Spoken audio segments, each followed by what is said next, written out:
Graduation marks more than the end of one chapter in your life and the beginning of another. I just want to quote the saying of Martin Luther King Jr. that goes like this: "Intelligence plus character, that is the goal of true education." To our kinder completers, it is now your time to reap your hard works and enjoy your special day. Ladies and gentlemen, presenting to you the processional of our first ever Kinder Virtual Moving Up Ceremony for school year 2020-2021.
Up next is the entrance of the colors.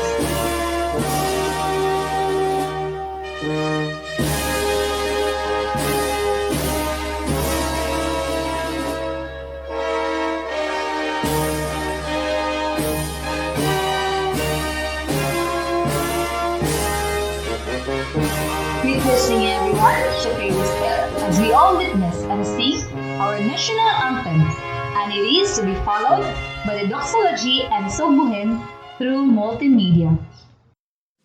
Mga kababayan, ang pambansang awit ng Pilipinas. Kayang magiliw, telas ng sinakanan, alam ng puso, sa dikit mo'y buhay. Lupang hinirang, tuyak ka ng magiting, sa manlulupin, di ka pasisigil, sa nagagang tutok sa simoy at sa langit mong pagaw, ay hinagang tulakaw,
Dear God, thank you for loving me and giving me your all.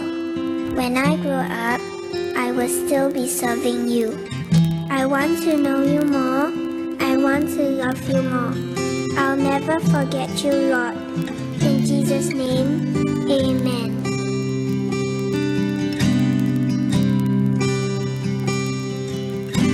I want to know you, Lord. You are a great big God. I'm young and do not know a lot. Come and be my own. I want to love you more, giving you my life and all. You died for me, you sacrifice. I won't forget you, Lord. I love you, Jesus. I'll grow up knowing you. I love you, Jesus. I'll grow up serving you. I love you, Jesus. My life is saved by you. I'll never forget, never forget. I'll grow up loving you.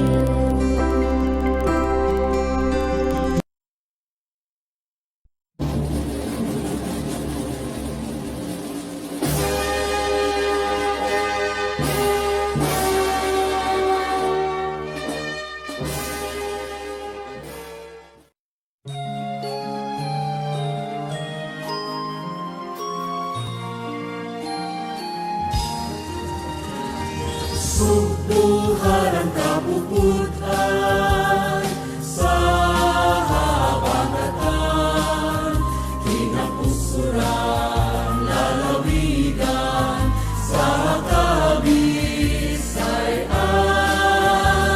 sa kaalam, adunahan, sa among gugmaog lumog kanunay halaran. Subuon ang binunyagan sa Kristohanong tinuuan, ipanalipanalayunan kanunay Senyo sa puso ninyo. Makasaysayanon, maabi-abihon, madanihunong angay kagayon nga ipasigarbo. Subo pinangga sa klima ug panahon, kalinaw kauswagan, panuntaron palamon, bisan asa mudangan sa among pagpaningkamon. Ikaw amo kanunay nga handumon. Ikaw amo kanunay nga handumon.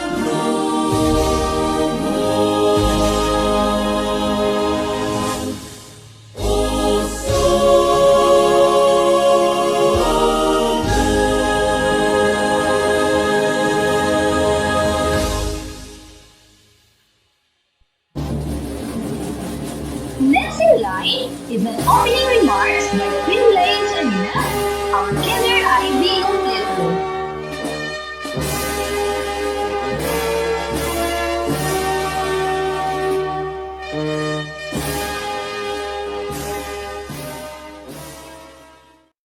Our district supervisor, Mrs. Edwina and Campo Mayor, our beloved head teacher 3 of ROSALIA and LUCERNAS Elementary School, Mrs. Maria Rosario G. Fomentera, our dear teachers, parents, classmates, ladies and gentlemen, good morning. Is with utmost joy and pride I welcome all of you to our moving up exercises. We are happy for this first big milestone in our young life. Once again, on behalf of the kindergarten class 2020-2021, I welcome you to our moving up exercise. Do celebrate this day with us.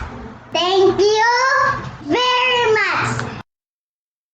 And now, to present to us the candidates for completion, may I call in Mrs. Maria Rosario G. Formentera, Head Teacher 3 of ROSALIA and LUCERNAS Elementary School.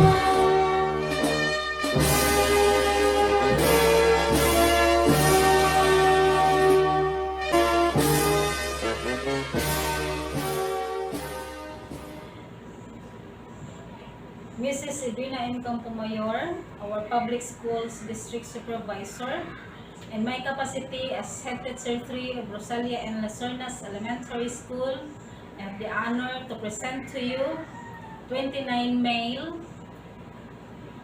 30 female, a total of 59 completers in the kindergarten curriculum as prescribed by the Department of Education, and are now awaiting for your confirmation as completers with all the rights, honors, privileges thereunto appertaining.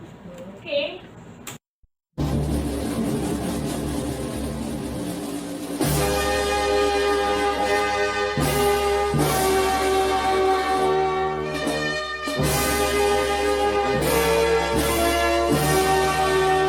To confirm our kinder completers, we have here with us our ever supporting Public Schools District Supervisor, Mrs. Edwina M. Campomayor. Let us give her a warm round of applause. By virtue of the authority delegated to me by our school's Division Superintendent, Dr. Marilyn S. Andales of the Division of Cebu Province, and based on the facts and figures your school head had just presented, and with the assurance that you have satisfactorily completed the basic requirement for completion for the kindergarten education as prescribed by the Department of Education. I now confirm you as completers this school year 2020-2021.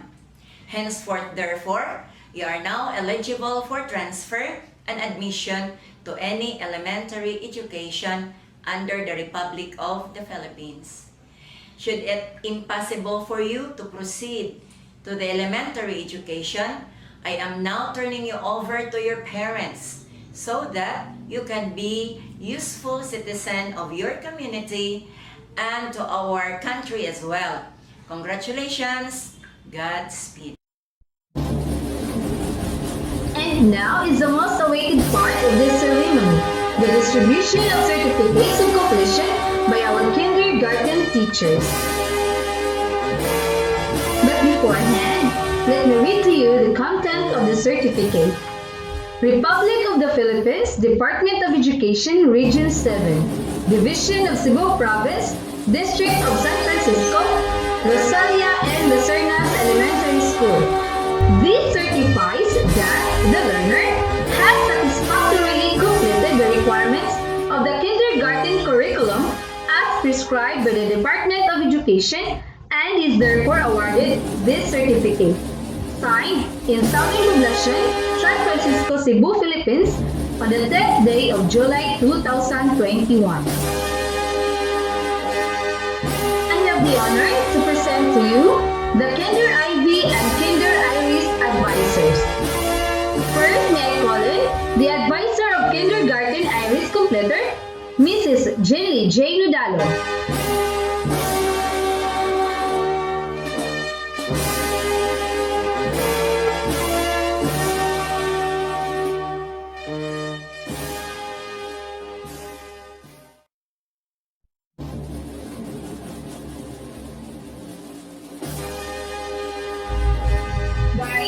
Kenji B. Theodora Jacqueline E.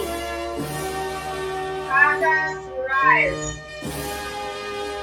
Vilacruz Nathaniel C. Fernandez J. Cian Perez. Gonzaga Michael Jr. P. Lamboral Jacob Rai C. Lugay-Lugay Beniel John N. Lucinio Fritz Oliver. Nudalo Red C. Ona Clarence A. Pedrano John Gabriel T. Campos J.R. P. Villacorta Zach Brian E. Arenas Queen Blaze A. Batidor Princess Diane P. Chu Jana G. Fernandez Juana. Garciano Jane Monique E. Hersani Aisha Faye F. Manayaga Sophia S. Nardes Sophia Ines C. Nudalo Jean A. Utida Kiandra Jane A. Plinio Scarlett F. Relambagos Jasmine G.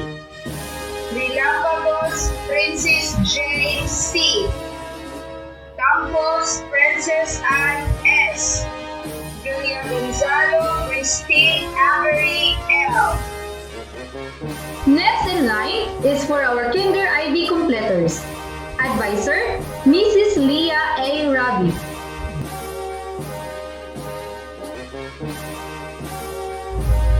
Balsa Justin Yuri F.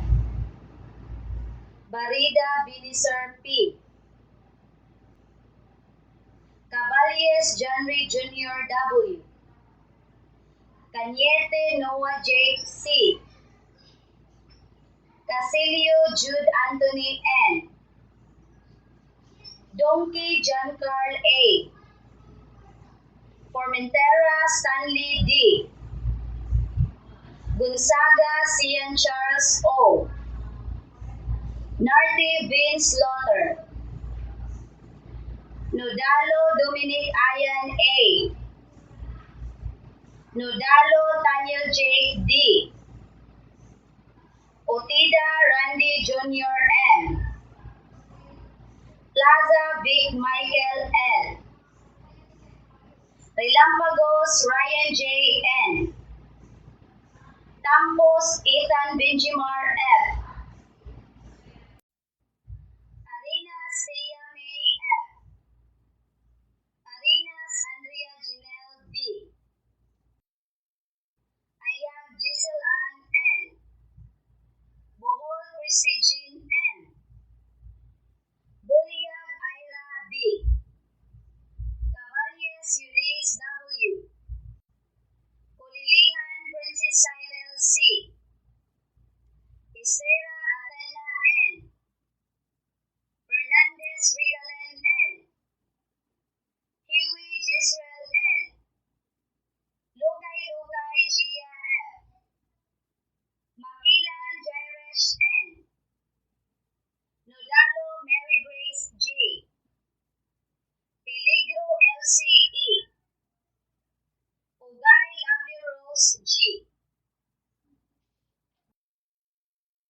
Let us hear the message coming from our Mayor, Honorable Al Arqueriano.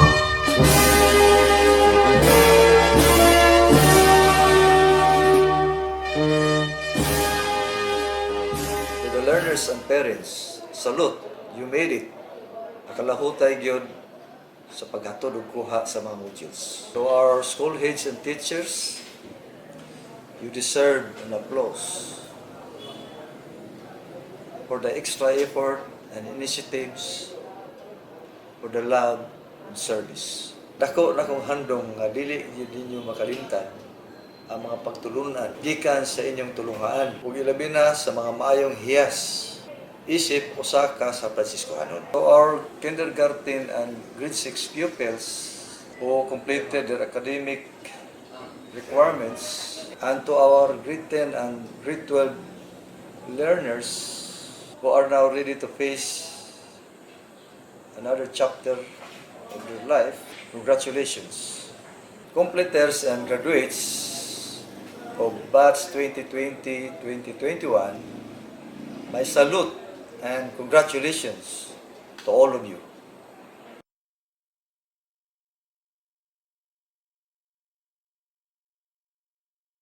Thank you, Honorable Mayor Al Artiliano.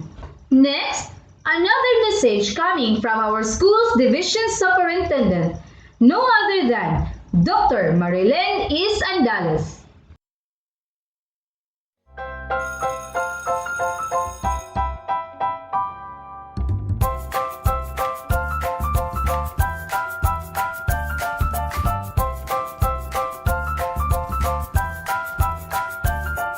My warmest greetings and congratulations to the completers and graduates of school year 2020-2021. You are a special gem in this challenging time brought about by the COVID-19 pandemic.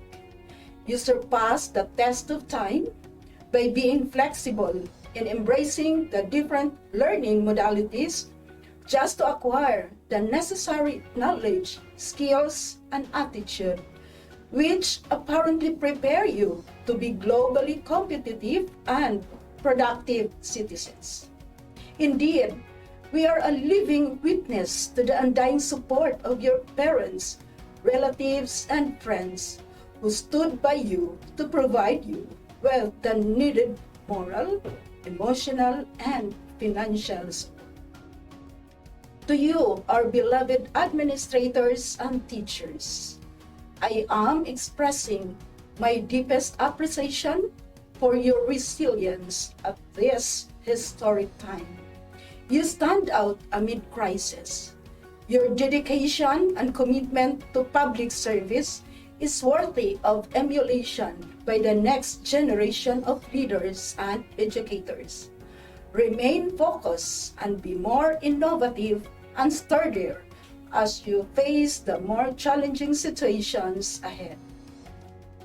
My dear learners, now that you are ready to take on another journey next school year, continue embracing life's challenges with passion, dedication, and hard work. Pursue your dreams and contribute meaningfully to nation building as you climb the ladder of success. Again, congratulations, Godspeed.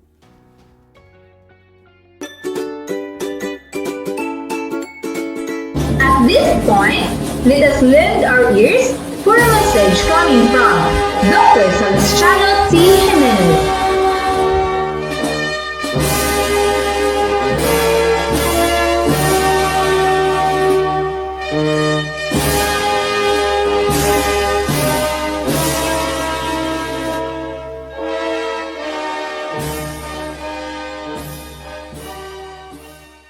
Greetings of love and peace to each and everyone.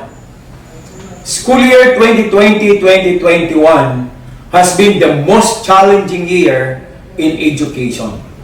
All been struggling to survive in all aspects. But our beloved Secretary Leonor Magtulis Briones lead the baton that education must continue amidst whatever crisis we will be facing. And so, here we are, celebrating one of the most precious accomplishment that you have, your graduation and moving up ceremonies.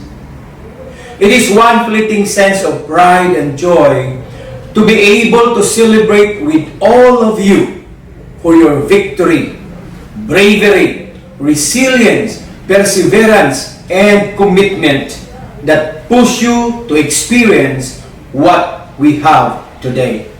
So our beloved, most precious gems, our dear learners, just wanted to let you know that you are doing great.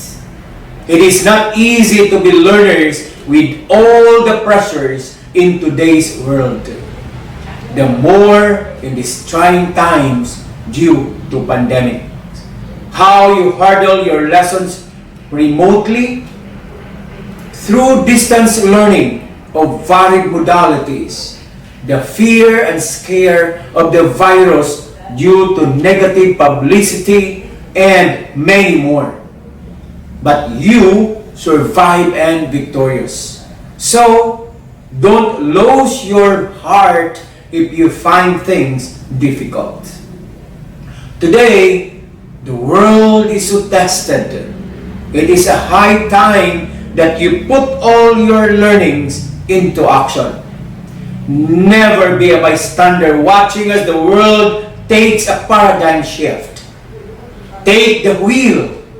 Collectively, the youth are stronger than any pandemic known to men. Remember, everyone is a student of life as we all keep learning something or the other throughout our lives.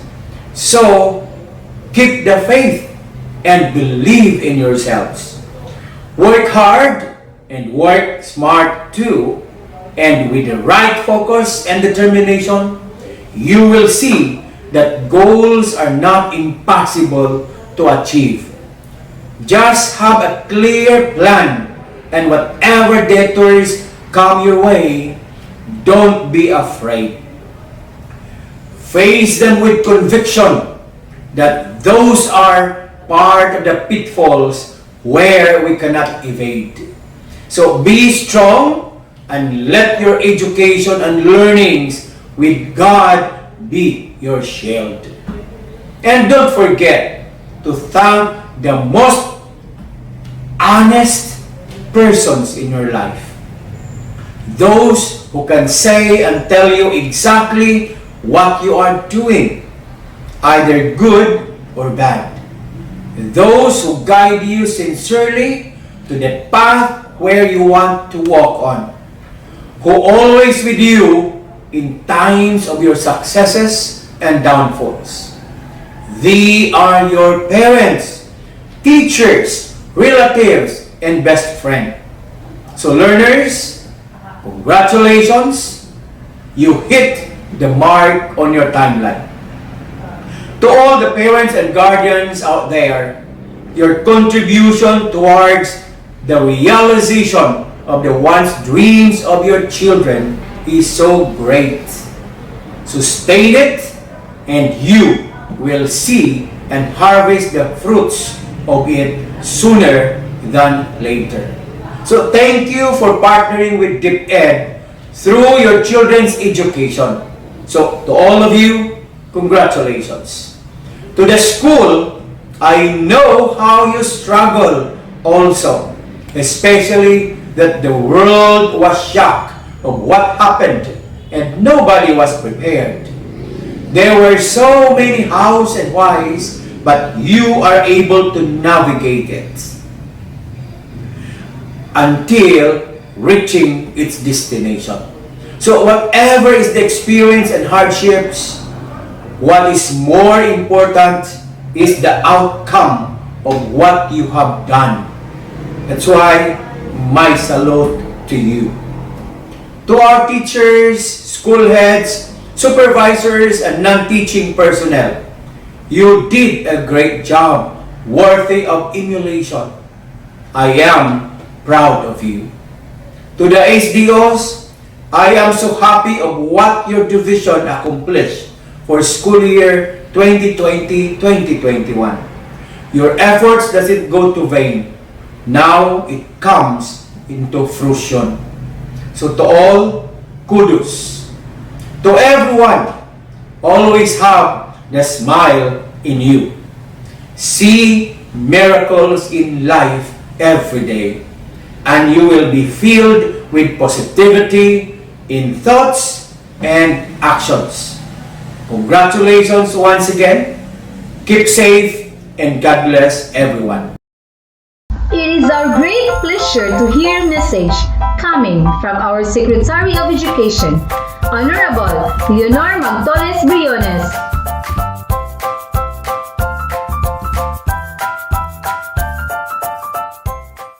Good day to each and everyone who is attending virtually present at this time of our graduation ceremonies for our beloved and very precious graduates for the school year which ends at this time. First of all, I'd like to greet the parents and family members without whose sacrifices, whose reminders, and whose participation in the learning process for our graduates have resulted in this culmination program. This year, your role has changed drastically, where we've always believed that the matter of educating our children rests nearly exclusively on our teachers and our staff. This time, you parents, you family members, you who are in the households of our learners have expanded your role and contributed to this wonderful day wherein finally our learners are graduating in this culmination exercise. So congratulations, because this year has not been very easy, has not been a picnic for our teachers, for our family members, as well, especially the parents, mothers, fathers, sisters, brothers, and all who have contributed to the achievement of our learners at this time. So, maraming salamat at congratulations, parents and family members. Mas malaki ang role ninyo at this time compared to earlier graduation exercises. Secondly, I would also like to greet our teachers, without whose very careful review and careful supervision of the work of our pupils and our learners, this event would not be taking place at all. And so thank you, teachers. Your role has also expanded, in addition to seeing to it that the modules are faithfully followed, the assignments are correctly implemented, and the learners are truly learning. And you have had to deal with new ways of assessing the performance also of the learners. So congratulations, teachers, for enduring, for your patience, for your love for our learners, and your willingness to engage in a way and methods of teaching which are different from those which are used to. Assessment must have been especially difficult for you, especially since you were not able to see most of the time our students in face-to-face meetings, and most of the meetings, of course, were virtual. We'd also like to thank the local government units for their interest, for their cooperation, and for their continuing contributions to the needs of education, even as our children do not go to school. Your donations of material as well as financial resources at this time are most welcome, and your advice has been taken seriously not only by our teachers, by our school officials, but also by our officials in the Department of Education. We continually talk with local government units, especially in times of disaster, in times of great need for classrooms, for space, and for responses to unforeseen emergencies.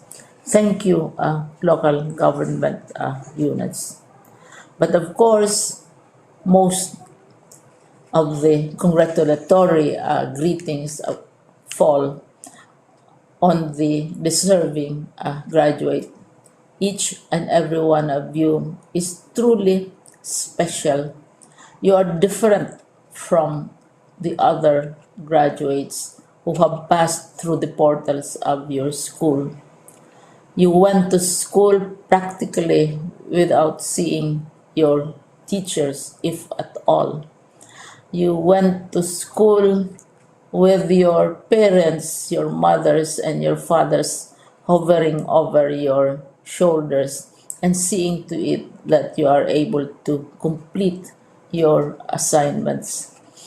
You are completing your studies at a time when examinations and assessments are different. You are culminating these long months of hard work at this time, even as you have to do family chores, even as you are distracted, and even as your world has turned upside down, and it seems and it appears as if we don't know what the future holds and what will happen next. But you have persevered, and now you are ready to graduate. And therefore, you deserve each and every bit of congratulations from us in the Department of Education, from your parents and family members, your teachers, from the officials in local government, as well as in the parent teachers associations. You deserve each and every single congratulatory pat on your back, each hug virtually, of course, and each greeting, which I am sure you are also receiving virtually. I don't know if you will remember this event many, many years from now. I have tried to recall myself who our graduation speaker was when I finished high school and when I finished my college studies. All I remember is that the graduation speaker was someone important, someone who was invited because that someone is supposed to give a message. What was more important to us graduates at that time was the excitement of the celebrations, the happiness and the joy of our parents, the sadness of parting from our classmates and from our teachers, and the enjoyment of all the graduation events that usually take place come commencement day. When I was a college student, we had a series of events which were designed to embed in our minds, which were designed to help us remember and not forget our days in college. We would spend one whole day going around the campus, visiting the classrooms, saying goodbye to our teachers, and sharing memories. We would have bonfires to say goodbye to each other. We had baccalaureate services where we committed ourselves to God and we prayed for guidance when we go out into the world. So many celebrations, and the speaker, of course, is the least important and easily forgotten component of the graduation exercise. Nonetheless, I will exert all efforts to share with you what I see are things or issues which a graduate should remember and recall. I have said that you are very special. You are very different. You are pioneering. There has been no other class like your class. There has been no other graduate like you as a graduating student because you are the very first graduate of the blended learning response to education in the Philippines. And so you ask yourself, what awaits you in the world outside? You can either work because the kind of curriculum you survived and underwent as a student will enable you to go to work if you wish to go to work. Some of you will proceed to further studies, and this would be a wonderful thing because there are many opportunities for further expanding your knowledge, for further answering and looking for explanations of issues, events that make you curious, especially in science, in technology, and also in the arts. So you can work, you can go to further studies, and perhaps some of you will settle down, hopefully not too soon, so you can pursue what you really want to do. So today, this is why we call this exercise a commencement exercise. It's not the end of our studies. It's not the end of all our efforts with blended learning, with modules, with floods, with earthquakes, and of course with COVID. It's a commencement of doors opening to you. More doors will be opened because you are a graduate.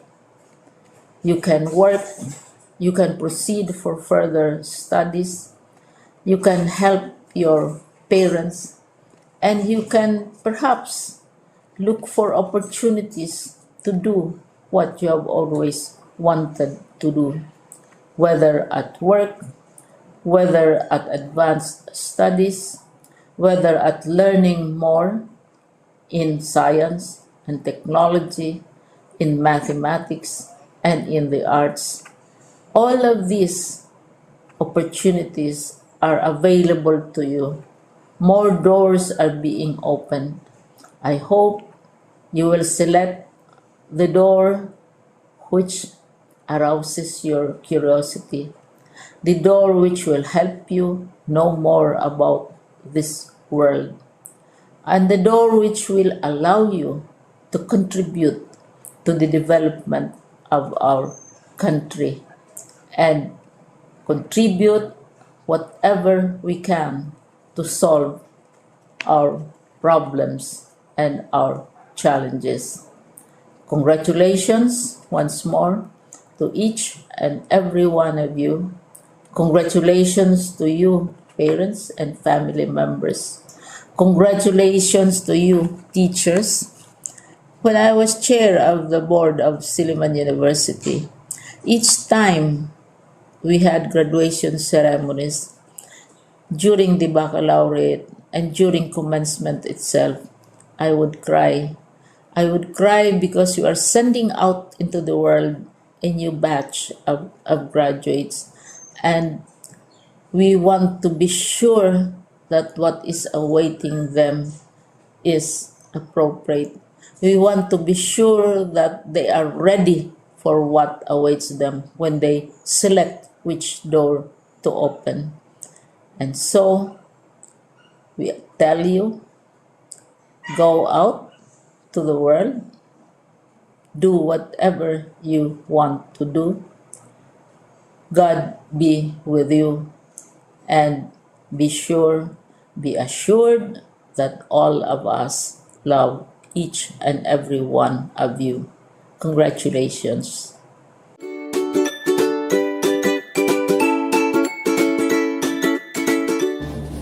The journey of 1,000 miles begins with one step and a mixture of hard work, pains, and joy.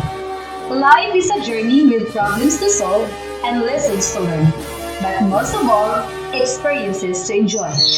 And now is the moving up song for our batch 2020-2021 Kinder completers.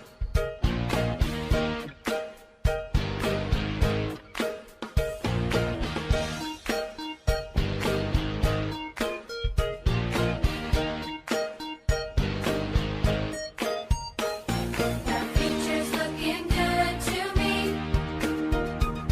I'm ready to go. I'm ready to go. Yeah, the future's looking good to me. I am ready as I can be. Yeah, yeah, the future's looking good to me. I'm ready to go.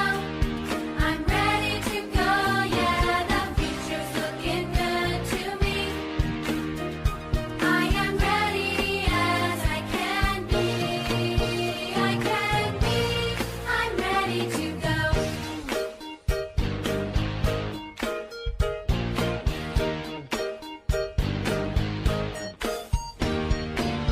My time has come. I'm on my way. I'm really ready. This is the day. I worked so hard to make it so. Now I'm ready. I'm ready to go. I did my best. I made it through. So now I'm watching my dream come true. I'll bring along all I have learned. Now I'm ready. I'm ready to go. The future's looking good to me. I'm ready to go. I'm ready to go.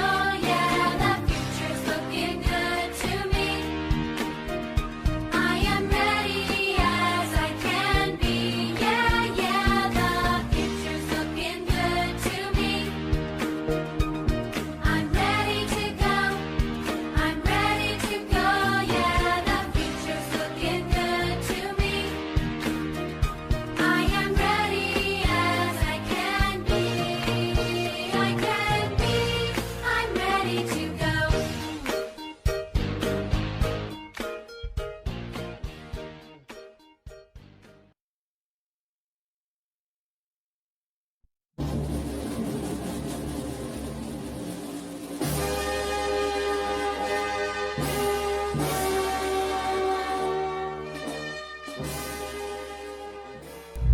Good day, everyone. The ROSALIA and LUCERNAS Elementary School is now accepting enrollment for the school year 2021-2022. For kindergarten enrollees, we will advise the parents or guardians to please bring photocopy of their NSO or PSA birth certificates. We will accept incoming kindergarten enrollees aged 5 years old on or before October 31, 2021. For grades 1 to 5, just visit your class advisors for further instructions. As for the graduates, you can now get your credentials from your respective advisors. For the opening of classes, we will just wait for the issuance of the DepEd memorandum relative to this matter. For more queries, just browse our Facebook page, Rosalia and Lucernas Elementary School. Thank you and have a nice day. Every beginning has an end, and every end has a new beginning. To officially close this virtual moving up ceremony for kinder completers, may I call in our Parents Teachers Association President, Mr. Alfredo G. Arinas. Mga magtutudlo ug sa atong maabtik kay naan sa eskwelahan, Ma'am Maria Rosario G. Formentera, akong dungog ug pasalamat nga ako inyo akong gihatagan ug higayon sa pagigpulong. Isip Presidente sa Kapulungan sa mga ginikanan dinhi sa ROSALIA in LUCERNAS Elementary School, ako nagadayag nagpalipay una sa mga ginikanan nga sa kanunay nagaagak sa ilang mga anak hangtod nakabot nato karon kining higayuna. Ikaduha sa mga magtutudlo sa ilang mga pasensya ug kakugi sa pagprint, paghatag ug bisan sa paghatod sa mga modules ngadto sa mga ginikanan. Napalipay kanatong tanan sa atong nakabot nga kalampusan sa tuig 2020-2021 nga pagtungha. Daghang salamat ug maayong buntag kanatong tanan.